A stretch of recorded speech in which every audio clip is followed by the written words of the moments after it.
this is going to be a short video talking about some of the sources on Germanicus, particularly looking at these sections of Tacitus.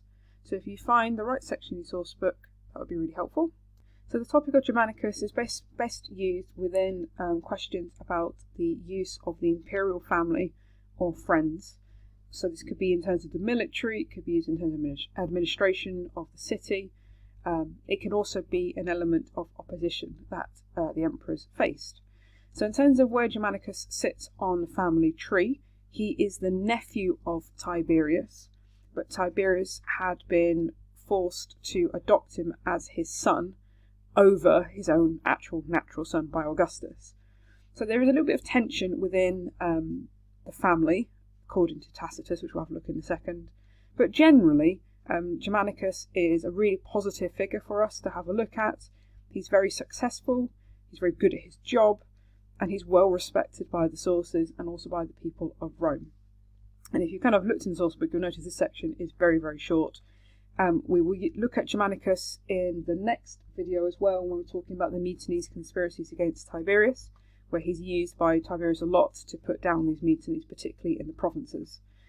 So, when Augustus dies, it tells us that Germanicus was in Gaul. So he's in the Gallic provinces, and he's sort of assessing the tributes, and it gives you the family tree here. So he was the son of Tiberius's brother Drusus, so he was Tiberius's nephew, and according to Tacitus, he really hated his uncle, mainly because he had been forced sort of to be adopted and all the rest of it. It's all a little bit complicated. And supposedly he hates his grandmother, would be Livia. His brother Drusus, his father Drusus, it's really complicated, this family, had been killed from memory, and that's part of the reason why he didn't like him. Anyway, what we do have is some praise for Germanicus within the source. So we have his unassuming disposition and his exceptional courtesy. So he was just really quite a nice guy, to be honest. He was very polite, he was sort of nice to the troops, he was good with the Senate. He was just an alright top bloke. This is the kind of comparison that's made with Tiberius in the next sentence. So far removed from the inscrutable arrogance of word and look which characterised Tiberius. So remember, we sort of said about Tiberius, he's always a bit of a closed book, particularly to the Senate, and the sources find it really hard to get a measure of his character. So they take that to be arrogance when it could be anything. What we do have is Germanicus was a bit more people-friendly, and that's why they like him. So, carrying on with the story, so he sort of suggests that he really hates Tiberius. So, but then, the nearer the Germanicus stood to the supreme ambition, the more energy he threw into the cause of Tiberius. So he decides to throw himself behind Tiberius and supports him wholeheartedly.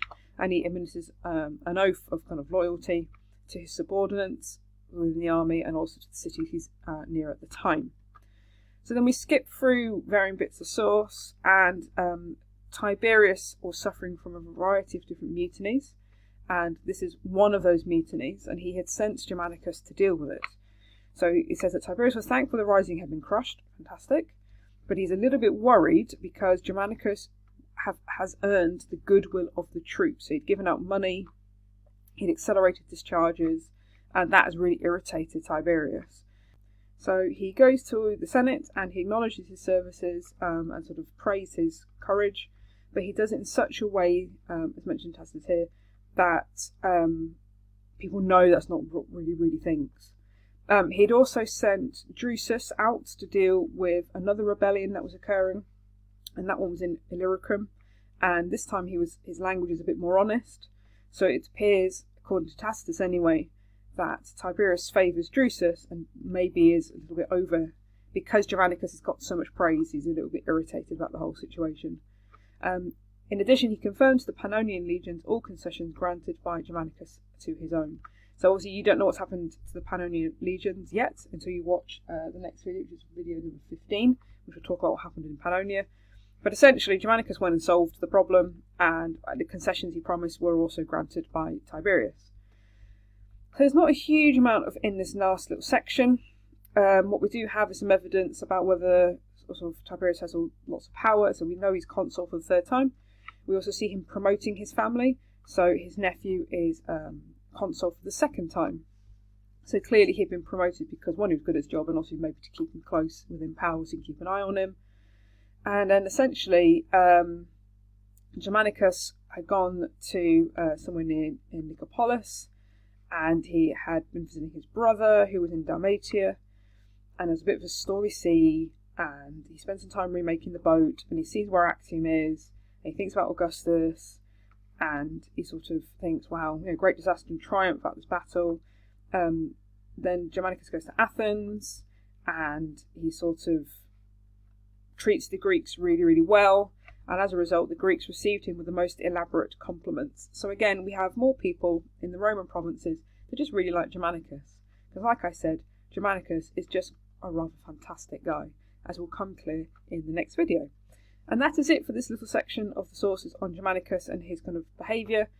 The next video will be, well, much longer, to be honest, because there's quite a lot of mutinies against Tiberius early on in his reign, and Germanicus will pop up again, and you will see why the sources love him so much.